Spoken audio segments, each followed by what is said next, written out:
मेरा वो हिम्मत है, मेरा वो सहारा है। मेरा भाई मेरी जान से भी प्यारा है। भाई भाई के रिश्ते तब खास होते हैं जब दोनों हमेशा साथ होते हैं।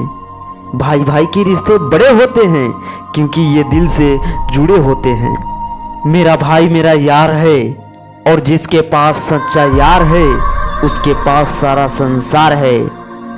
बड़े अनमोल हैं ये खून के रिश्ते, इनको तू बेकार न कर।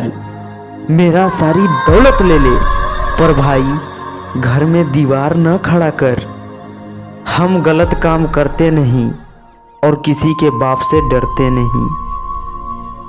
दुश्मन की क्या औकात जब भाई है मेरा साथ। हमसे बगावत करके क्या उखाड़ पाओगे, क्योंकि मेरा भाई है फौलाद।